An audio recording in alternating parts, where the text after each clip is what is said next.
Well, hey folks, how y'all doing? And oh man, in the land of grills, we got a new Z grills today. We got a new pellet grill. It's been a couple days since we've gotten a new grill, so as you know, we gotta get a new one. So this is in their 700 series. This is their D4E 700. I'm looking at it right now, D4E, and this is a cabinet style, so there's storage underneath. It's got PID going in a 24-pound hopper. There's a lot of cool things going on with this grill. We're gonna put it together, show you how easy it goes together. We're going to look at all the features. We're going to show you what it costs online. These things go on sale all the time. And then we're going to take a look at that stack. That's a little bit. We're going to take a look at some of the unique features with Z grills, folks. These things are solidly built, and I highly recommend them. Let's get started. All right, let's take a look at this online, zgrills.com, folks. You want to pick one of these up, and this thing is people always want a lower price, so I try and do this early on in the video. This is very affordable for what you're getting here. $630 for this grill, and it is 700 square inches. Let's see if we get into just a little bit more of the specifics before we show you stuff here. You can see what it weighs, 132 pounds. You can see you've got 500 square inches on your bottom rack. Your top rack is 193 pounds, 193 square inches. 20-pound hopper. I may have said 24, but it's a 20-pound hopper according to this. There's all your temperature goes from 180 to 450. It is PID controlled, proportional integral derivative, which means that there's a program that the manufacturer puts in there for specifically just for this grill so that it operates correctly. That lid right there you're looking at, that's stainless steel. That lid is aluminum. The rest of it is baked on enamel. It is double wall construction in the bottom. I tell you what, let's just walk around and take a look at some of the cool stuff on this. Right, starting with the outside, nice digital large readout there, so even an old man like me can see it. You've got a smoke setting, and it goes all the way up to 450. You've got a feed button if you're you want to feed in some more pellets and get her going quicker. You can do that. I like it when you got two probes, but two probe ports, but they also give you two probes. That's a big difference right there. That's where those probes go right there, and through that grommet. There's oh hey, look, it even has a Tom Horsman sticker on there. Tom Horsman at YouTube, don't forget to subscribe. There's your auger right there. That hole in the back, that's for your pellet cleanout. So if you want to change from cherry to apple pellets, you would undo this, turn it, have your bucket underneath there first, and then lift this up, and you're good to go around the back. Like I said, totally enclosed on the bottom, so you can store your pellets down below there. Nice baked on enamel right here. There's your grease catch right there, taking your grease outside of the grill. You don't want your grease inside the grill, you want it on the outside. Z Grills does a great job. And here's this rain cap here. This is different from the conventional. A conventional one is like this, and people are always stressing over how to have this adjusted. And with this style, you don't have to adjust it. It goes in one position only. Can't wait to try that out. It's the first time I've seen this, and it's actually pretty cool. Like I said before, this is stainless steel. I like the handle design that leaves it up a little bit. I believe as an option, you can get a front shelf for this. Let's take a look on the inside. So I'm going to show you a lot more of the inside details. We're going to do just a quick couple little bits on assembly, but you do get a 3-year warranty. You get a good owner's manual in here. You get a quick startup guide that walks you through all the instructions, so you don't have to page through the book. And like I said, here's your cabinet on the inside, and yeah, there's your nice Z Grills cover. There's a nice cover that they get with this grill, and this is double locking with the magnets. There's a magnet on top, magnet on bottom.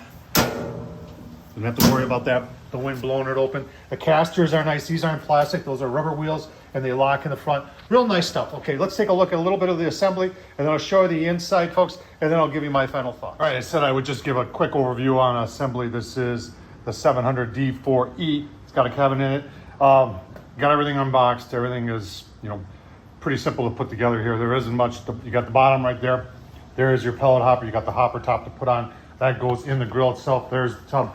Now, before I'm going to put this together, I am going to take my shop vac and all those little chunks of styrofoam. I'm going to vacuum up, especially inside the barrel, because when I'm doing the burn-in, I don't want to burn any of that styrofoam. We always take a look at the blister pack.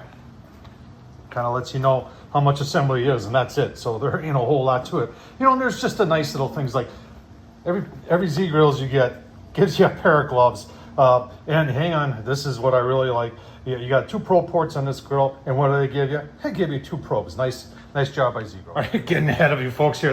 Everything goes together super simple here. I'm about maybe 35 minutes into it. Got the bottom all put together. I jump ahead and like put the doors on when I got it up on a table. It's just easier for me to reach. Got the top on. The barrel goes on with just 4 bolts. We've got the, to you it may look complicated, but this is super simple. The pellet hopper and the burn pod. And that's a good time to take a look at it. We got a stainless steel burn pod here, and people always ask how these things work. So there is a auger in there. You can see it right there. And that auger is controlled by that PID controller. PID stands for proportional integral derivative. It's a program, and every manufacturer programs theirs differently. Z-Grills has got this down to a science. These their PIDs work very well. Auger in there, that controls the auger. There's a blower that blows. You can see there's holes in there in the stainless steel burn pot. And this whole assembly attaches with just 4 bolts, goes right through there. 4 bolts onto there. If you're wondering what that thing is, that's our temp probe. So that's right at the tip there. That's what tells that what the temperature is inside the grill, and then it decides to turn the auger on and have the blower going. So let's get it in there. All right, so we got it all put together, folks. Super simple to do.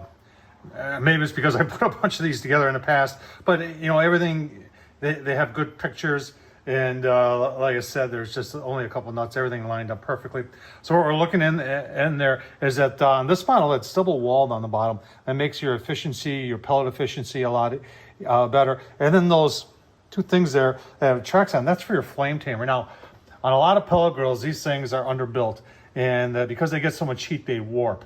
And when they set weeble wobble in there, it leads to some uneven heating. And Z-Grills understands that. And this thing is it's not going to warp. Plus, they have now put it so that it, my first time putting it in here, I have not seen this design before, which slides in and locks in. And that gives it done almost like belts and suspenders to keep the flame tamer flat so you have even temperature throughout. So nice job by Z-Grills. All right, so on top of that goes your grease tray. This is the grease tray. Now, once again, Z-Grills has, in this case, kept it simple. And your grease tray goes on just like that. I usually line these in aluminum foil. Makes cleanup simple, but they're solid steel. There isn't any holes in there to let flames come up. And it's sloped that way. Then it goes to that trough over there. That thing, and you see the opening down there where the light is. That's where the grease goes. And we're taking the grease out of the grill because you don't want to keep the grease in the grill because that leads to grease fire. So taking the grease out of the grill, that's what you should do on a pellet grill, especially because a lot of times you're doing low and slow and you're creating a fair amount of grease. All right, next up comes your grill grates. You've got porcelain coated enamel there. This is nice and thick. If I would say that's maybe 3/8. And then you've got your upper shelf there, which you can call it your warming rack, but I like to cook on there up there. If I had 2 things that I would talk about this grill, I wish they would make this to come out a little bit longer, like out to here, another 6 inches. That would make this more useful. And I'd like to see this bottom one in 2 pieces, but other than that, it works phenomenally well. All right, final thoughts as we do our burn-in. We got to set at 325 and 325. What is it? There's a lot going on. The PID controller, 20-pound hopper, double insulated on the bottom, the stainless steel, the unique rain hood on there. There's, you know, the cabinet down below. I tell you what, you get a lot of bang for your buck with Z-Grills, folks. Check them out. I'll leave the link down below. Tom Horsman at YouTube. Thumbs up, leave a comment. And as always, thanks for watching.